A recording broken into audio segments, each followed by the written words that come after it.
Paige, stop. Do not pass go. Do not collect $200. Just stop. Stop.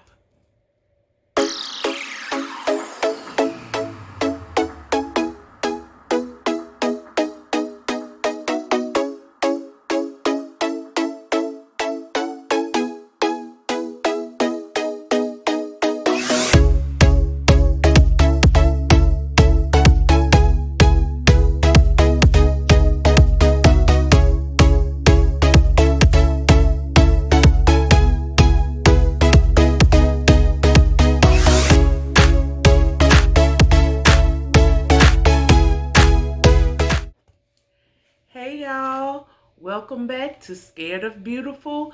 I am here tonight with another review of Married at First Sight. We are in season 12, down in good old Atlanta, honey. They got the Georgia Peaches this season, and we are on episode 7.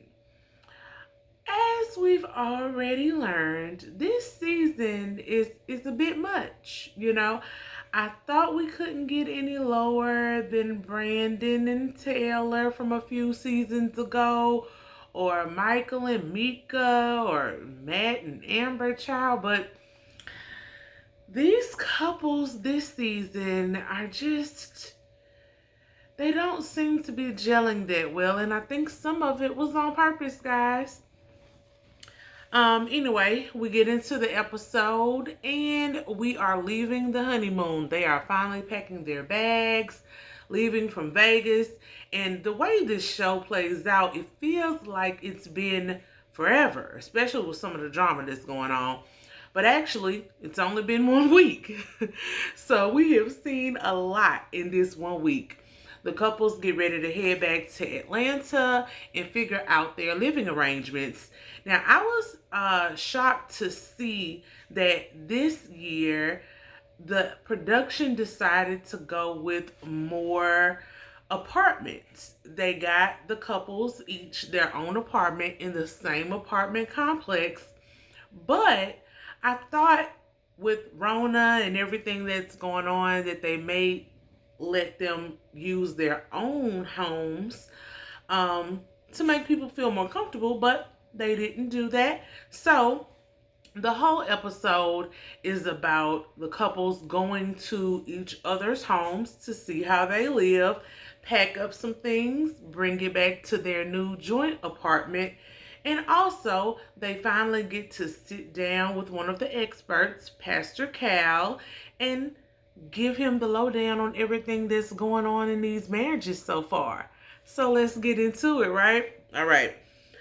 The first scene opens up and we get Jacob and Haley, who are still fighting over the ending from last episode. So what happened in the last episode was Jacob said that Haley was going down, hanging out with the girls, getting some drinks. He decided to go down, I guess maybe just to see what they were doing and check on her. And it ends up that the couples are actually at breakfast. And because of the disconnect that he had been feeling in their relationship, he was kind of perturbed. He also said once Haley saw him, she got up from the table and ran on up out of there real quick like she was caught. So he was still angry about that, still bitter. Because he was angry, Haley switched her airplane seat away from him, got herself a good old window seat, and did not talk to him all the way back to Atlanta. So that was very awkward, but that's been their usual so far. Very cringy, very awkward. Next we get to Brianna and Vincent. They get into their new apartment and Brianna's type A personality is kicking in again. She's very micromanaging, telling him to make sure he shaves and cleans up his beard. Girl, he's a grown man. If he wants to shave, he will. But the better way to say that is, honey, sometimes I want to kiss and snuggle with you, but it's a little rough around there. Dress it up for the man, girl. Don't just boss him around like his mama, because that's what you're coming off like right now, Brianna. A little mama-ish. Next, we get to Erica and Virginia. We find out that this is Virginia's first time cohabitating, excuse me, with a man, and I find that very interesting. I'm not gonna say it's hard to believe. Just the lifestyle she lives, I would have been for sure that she had lived with a boyfriend or two by now. Um, Anyway, she goes on to talk about how she hopes that Eric can embrace her lifestyle, that she's a partier. It's not like just a phase that she's going through. She's a very extroverted and social person, and that even with being extroverted, she still needs her space from time to time, and she hopes Eric will understand.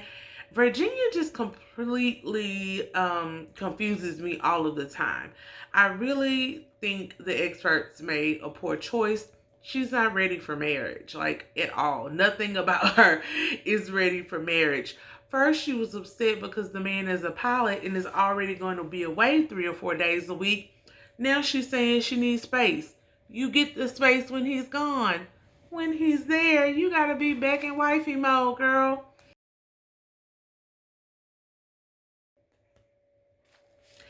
After Eric and Virginia, we get to check in and see what's going on with Chris and Paige. Well, we learn that Miss Paige is moving into the Atlanta apartment by herself. Chris decided to take a flight to Chicago directly from Las Vegas. Did not go to Atlanta at all. He instead said that he needed some time to himself and some space to think. We'll see how that turns out later. Next, we get back to Clara and Ryan, where they have another little brief conflict of sleep schedules. Clara is, again, an extrovert. She's a night owl. She's very free-spirited. So she doesn't go to sleep until about 1 a.m., whereas Ryan likes to turn in at about 10 p.m., lights out, TV's out, no noise. He's ready for bed.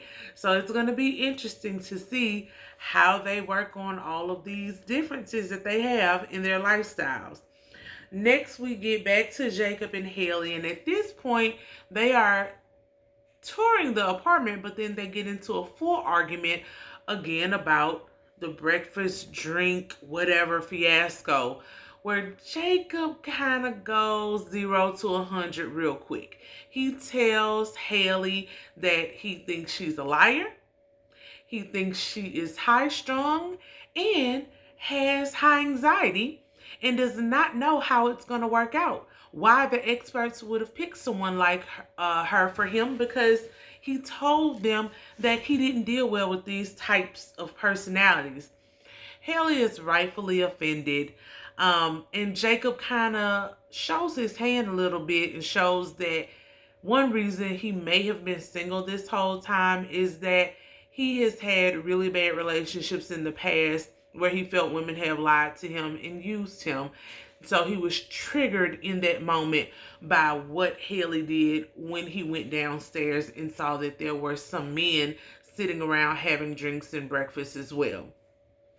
He tries to make it up. He apologizes later off camera. However, they still sleep in different beds and decide that that's enough for the night. Next, we get to the couples visiting each other's homes, seeing how they live so they can start packing up their things. I'm going to skip through that. It wasn't really too much of interest. It was more cringeworthy content with Haley and Jacob. Haley's house is really nice. Jacob decides he needs to go through the closets for some reason, and he pulls an outfit out of the closet and tells it looks like her. It looks like a Karen outfit. Haley politely tells him that that is her mother's outfit, and he says, "Oh, well, I'm going to tell your mom, like, everybody has a little Karen in them." Jacob, very socially awkward. You're not in tune right now with what Karen really means and the reaction that some people get to being called a Karen, no matter how true or not it may be. Next, we have Eric and Virginia going to Eric's condo. It was very interesting to me to see how modern Eric was. And when I say modern, I mean that condo looked like it was straight out of a 1990s Miami drug dealer bachelor pad.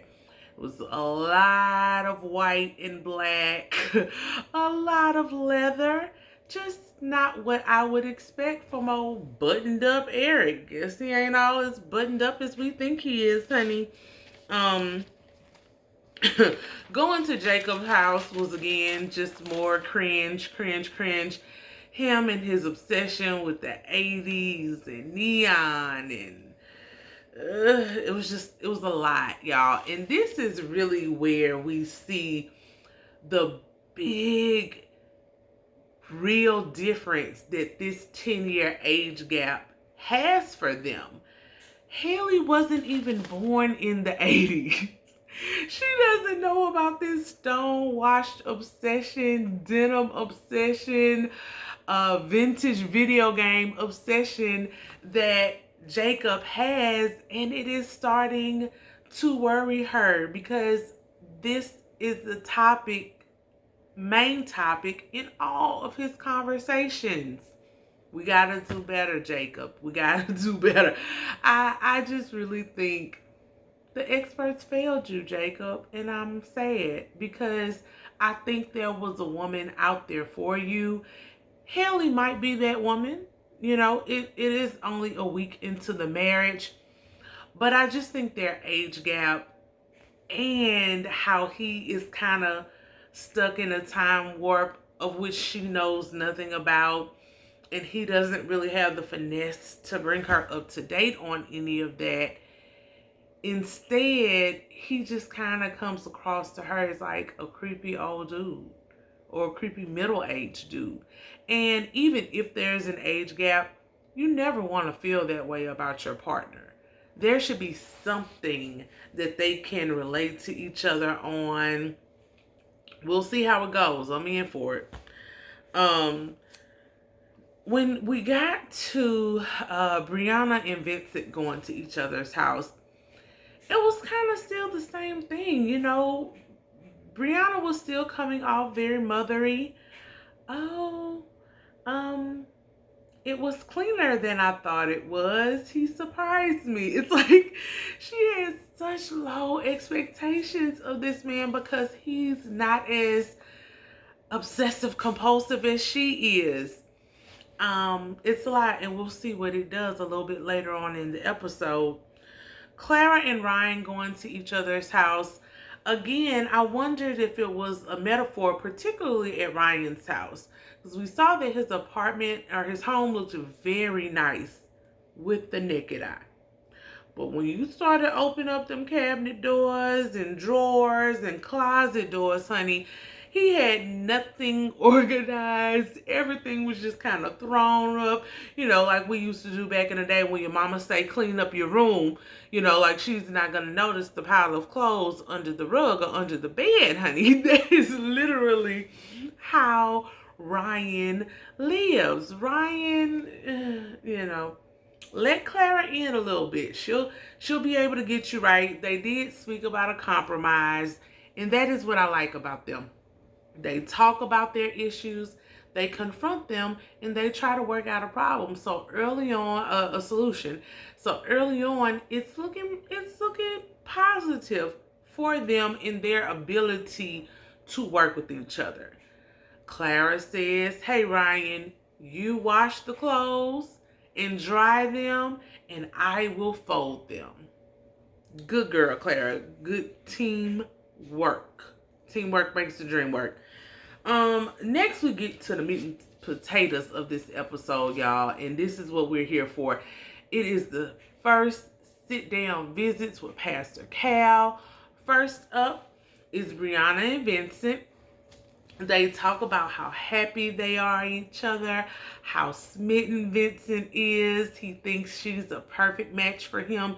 He thanks the experts for all of their hard work.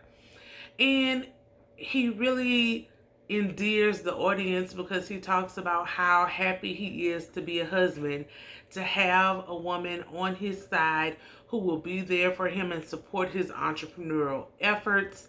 And to repay her support, he's going to make sure that he provides for her and gives her a good life in the long term. They've talked about their plan for having children in the future and all of the good things that they love about each other so far. Then Pastor Cal has to ask a couple questions. We got to dig and get to the root of it and see, what are you all disagreeing about so far? And at this point, Vincent again brings up his issues with Brianna, her direct form of communication, and how basically bossy she can be, and that his type of communication is a little more subtle, a little more roundabout. Now, I think it's just part of his youth. Both of them, actually. Vincent has to work on being more direct. Brianna has to work on her delivery. Soften her tone a little bit. Less sarcasm. Don't say everything that comes to mind, Brie. Like, just don't. The male ego is a lot. So, know when to hold them, know when to fold them. But I think that's something that's just going to come about with experience and them both listening to each other when they talk. As we say, you listen to understand, not to respond. But Vincent does say he wants to try to get it under control now because he fears that one day he may snap and go off on her. And Pastor Cal assures him that he will snap one day. But that's what marriage is. It's knowing your partner's heart, knowing how to look past when they may blow up, and accepting them and loving them through it. But never go at your partner with anger or when you're being, malicious. And I don't think Vincent would do that. I don't think he would hit her below the belt.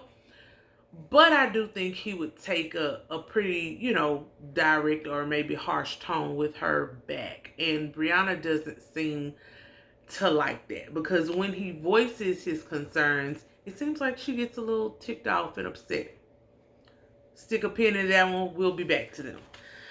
Next, we get Eric and Virginia with Pastor Cal. And Virginia is very open about her concerns on what she thinks is Eric being controlling and domineering. She says that he makes her or asks her to text whenever she's going out to let him know that she made it okay and made it safely. She says she hasn't had to do that since she was 16 years old with her parents. And then he also says when she's getting ready to go out with friends that she should ask him if it's okay. Say, hey, I'm getting ready to go out. Is that cool with you? Eric doesn't see anything wrong with that. She's no longer single. She has a husband and should consult him before she just makes decisions on her own. The last thing was Virginia being adamant about sleeping over at these male friends' house. Now, Virginia,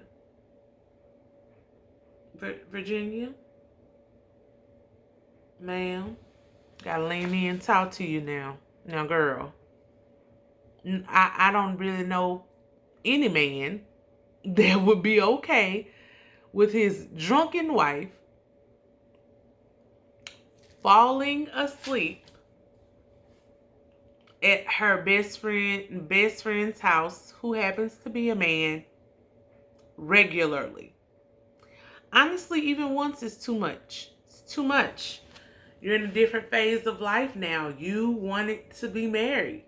And with marriage, you have to respect the other person, even if it's innocent, even if it's something that you've always done. You can't do what you've always done. This is a new phase of your life. Pastor Cal gives his opinion as a married man and lets Virginia know, I would not be okay with my wife doing that either. And it has nothing to do with being controlling. The husband is the house band, and it is part of his duty to protect the house, protect his wife, and protect the marriage. So, I absolutely agree with Pastor Cal. I think this again just unfortunately speaks to Virginia's immaturity and the fact that she wasn't really ready to be married. I think she thought marriage was just going to be, oh, I got a drinking buddy who's going to love me. But no, it's so much more than that. And the fact that she's not grasping that yet is a bit concerning for me.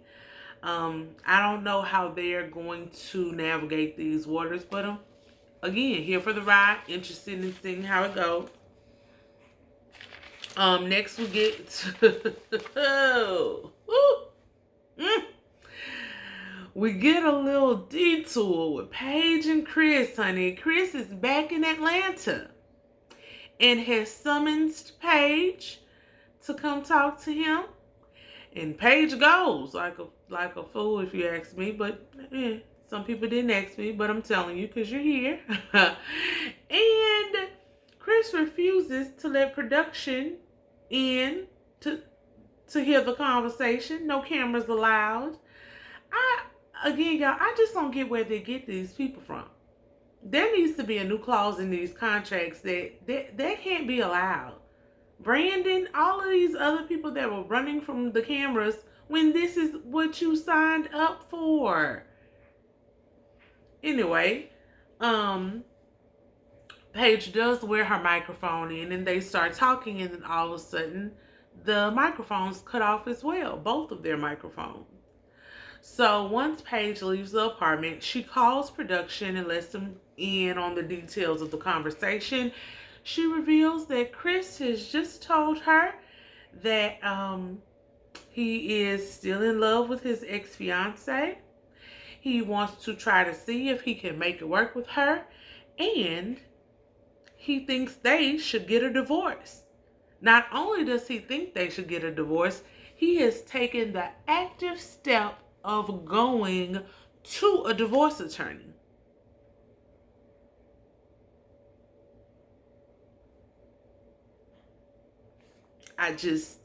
Every time I think this man can't go any lower, he has to be the limbo champion at this point.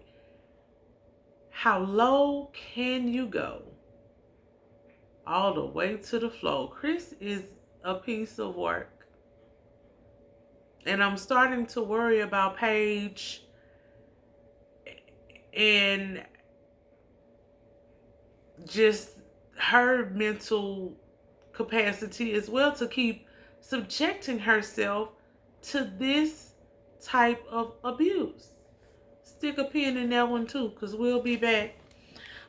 Next we go to Paige talking with Pastor Cal on her own.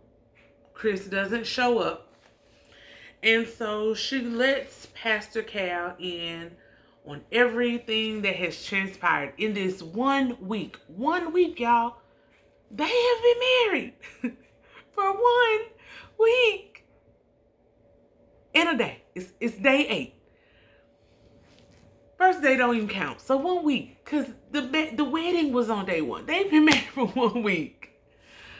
Anyway, in this conversation,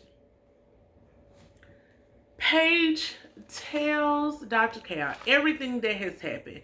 She starts with him saying, you're not a type of woman that I'm normally attracted to. Pastor Cal asked her, did you all have sex? She says yes. He says, why, Paige?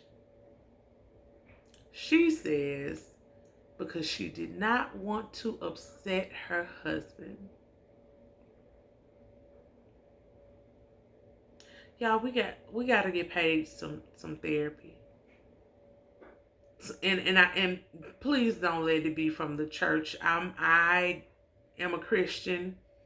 I was raised in the church, but I think a lot of what she was taught in church, the whole Proverbs 31 woman and how you should submit to your man, those are wonderful teachings, right? For your God ordained and appointed husband. I don't see Chris being that. And it was their first day and night even knowing each other. And she's worried about upsetting him. Whew, whew, whew, whew. She admits that she has ignored several red flags with Chris, but just wanted it to work so badly. She then tells Pastor Cal about the revelation that his ex-fiancée is allegedly pregnant. Pastor Cal asks some questions about that. How does he know she's pregnant? Those kind of things. What any normal person would ask. Asks how far along is she? She says 6 weeks. Pastor Cal says, well, that means he was still involved with her while this process was going on. Yes, Pastor Cal. Experts, please tell us why you would allow somebody to be on this show who admitted they had just gotten out of an engagement. Even if he said it was 3 months ago, that is still too soon to be getting into another serious relationship, let alone a marriage. This is on y'all. Paige did not do this to herself. Chris should have never been an option. Like this is reprehensible, honestly. Anyway, Pastor Cal says Chris is full of BS, which he is. He had to take off his pastor robe for a little bit and call a thing a thing. But then, y'all, he asked Paige, have they still been intimate? Paige admits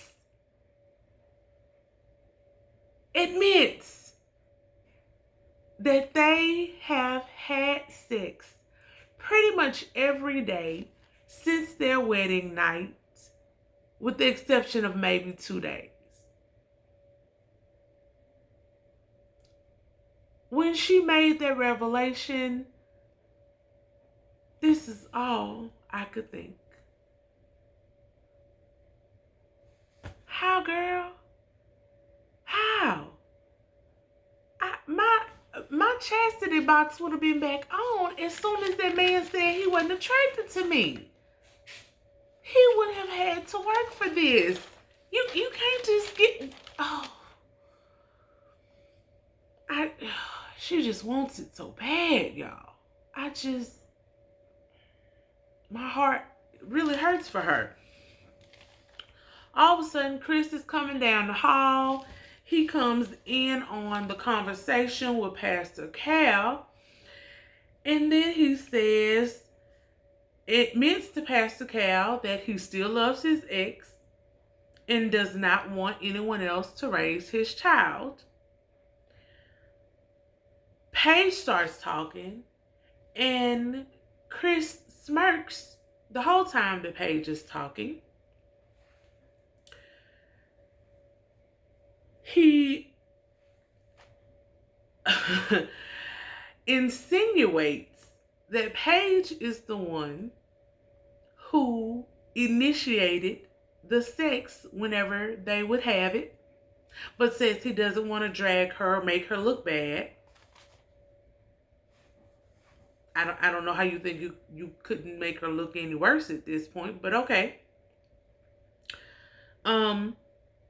Next, Pastor Cal really rubbed me the wrong way, because it's almost like he starts trying to sell Paige. She's like, she's such a great young lady. She's a ride or die. That's the problem, sir. That is the problem. She's a ride or die. We don't need any more of those. You know, after Chris told her these things in quote unquote private, when he wouldn't allow the cameras in, Paige called the producer, cussing and fussing. I thought Paige had finally found, discovered, embraced, whatever, her inner Medea. We've all seen Diary of a Mad Black Woman. I thought she was there. I thought she was ready to snatch Chris up. Not that she should do that. I don't condone violence. But I thought she was ready to get him together. Apparently not.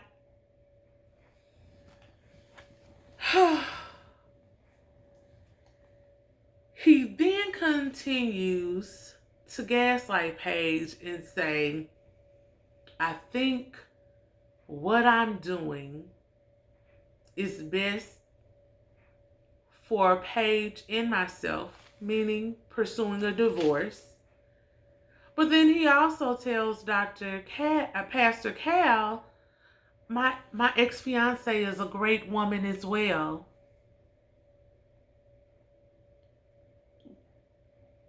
I just, what? So, Pastor Cal can't take it anymore. He leaves. Chris leans over and whispers something in Paige's ear. Y'all, again, Paige. That man wouldn't even been sitting on the couch with me. When he came in, I would have moved over to another chair, the love seat, something. He would not be able to get that close to me. And you let him lean in. So he whispers, she tells the camera, he whispered, I'm just so scared to fall in love with you. And then all of a sudden, she's back in. I thought this was going to be a clean break. I thought it was just going to be goodbye. Paige, stop. Do not pass go. Do not collect $200. Just stop. Stop. Like, the whole time I'm sitting here watching this, I thought about this meme. This one right here, this GIF. The mom saying no, that's God. The baby, that's Paige. The cup on the table, that's Chris. Paige just gotta say no. Paige, gotta say no. Paige, girl, it's gonna be a long season, y'all. All right. Now we get to Jacob and Haley meeting with Pastor Cal. The interesting thing is Haley's dog loves Jacob. She's leaning on his lap. She has fallen in love. Haley says that she doesn't like physical touch, and Jacob explains that he should have been trying to take it, so he suggested maybe just a hug a day. I felt so bad, y'all. I felt like the little commercials for the orphans. For just one hug a day, you could give love to Jacob. Okay. Jacob explains why he was triggered again. And again, y'all, these experts, do they not check into the mental health history? Like, that should be a question. Someone has been single as long as both Haley and Jacob have been single. Y'all haven't asked them what type of healing, what type of therapy they've tried to do in their single time? You can't just be single for years and think it's going to go away on its own. It doesn't. And so now Haley is paying for simple things because Jacob is triggered from his past. I hate to see it. Haley explains that him going from 0 to 100, calling her a liar, calling her high strung, telling her she has high anxiety, really was a big turnoff for her. And I think it was, but also, if we're honest, I think Haley just isn't being open and truthful. I really just don't think she's attracted to Jacob at all. And she just can't find it in her heart to say that. But the sooner she gets it out on the table, the better. She does get into the 80s worship, which was a good thing.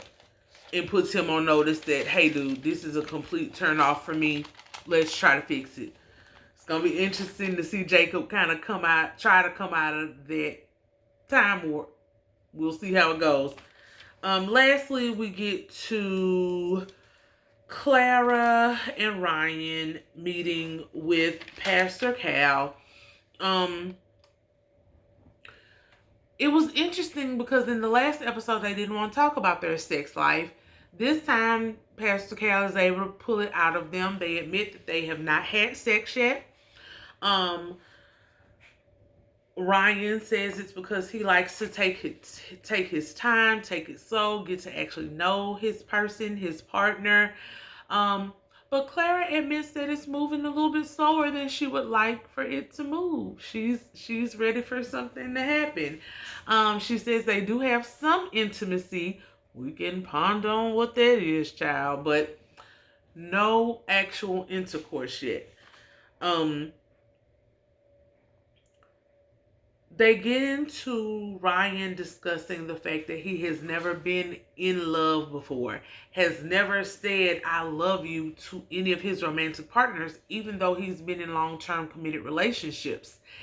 And Clara admits that this scares her. She's a hopeless romantic. She falls in love at the drop of a hat. And Pastor Cal really does some good work on challenging Ryan on what he feels love is. Ryan seems to think, like a lot of people, that love should be these butterflies and bursts of emotions and struggles. And Pastor Cal's like, no, it's intentional. It's an everyday commitment to someone. And Ryan admits that as of right now, he is intentional and he is committed to Clara. He wants their relationship to work. He wants to work towards her happiness. And Pastor Cal's like, he didn't say it, but he was like, that seems like the buds of love. And he's right. I want Ryan to open up and embrace it. And I want Clara to not just fall, but again, be purposeful about it. Think about what this man is really doing to you and for you, and the feelings you're having, the intention behind it that make you love him. Not just, I fall in love with everybody. Because that's not special either.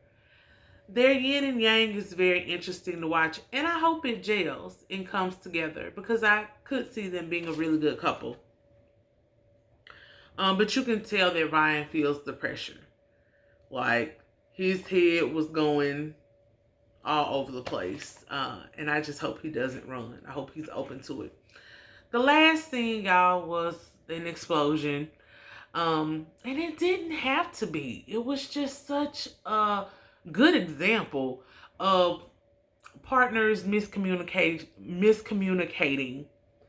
not being as open as they should be on, hey, this bothers me, and not being as sensitive to what bothers the other person. So it's Brianna and Vincent. They're coming back into their apartment. They want to celebrate. They're moving in.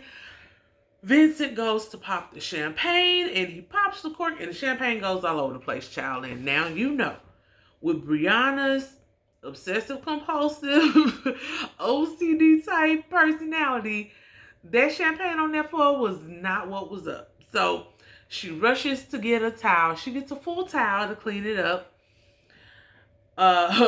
Vincent comes back with some little bounty paper towels, and he went and got a couple paper towels off the counter. And so Brianna says, you would get that. So he just looks at her. Then when they go to pour the champagne in the glasses, he remarks that he got some on his shirt. And she says, oh, that's very Vincent of you. He's looking again. And then they go to retire for the night, go in the bathroom, and Vincent is clearly bothered and agitated. It's all over his face. Brianna asked him in the bathroom, what's wrong? And he was just like, I'm sick of your smart comments. I'm sick of being disrespected. So they go to talk about it in the bed. And Vincent is telling her, your smart aleck comments, I really don't like them. I take them as being disrespectful. And so Brianna's like, what did I say? Like, I don't get it. And in her talking head, she's saying, like, I say smart comments and I'm sarcastic sometimes, but it's a joke. Like, I'm not doing it seriously. And again, they're just talking past each other. She tells him again, look, I'm sorry, if I said something that offended you, that was not my intent. I just joke like that. And Vincent just dug in his heels more of, you were disrespecting me. Those comments are disrespectful to me. So finally, Brianna kind of does what she does, and she says she's tired of talking about it. She's done. And Vincent says, okay, I can go home then. And he gets up, he packs his duffel bag, backpack, whatever, and he leaves the house that they share to go back to his own place for the night. So, we'll see how it goes. Do you think Vince is going to come back?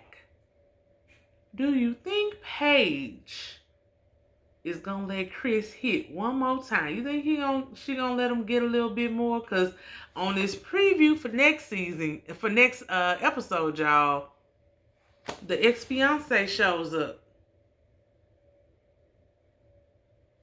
Dun dun dun.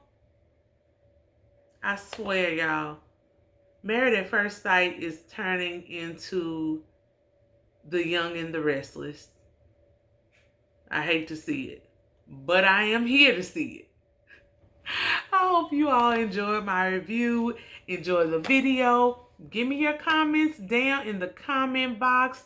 Like the video, share it, and subscribe to this channel, honey. We are over here at Scared of Beautiful, trying to change lives, enjoy life, and love. Let's do it together, y'all. Bye-bye.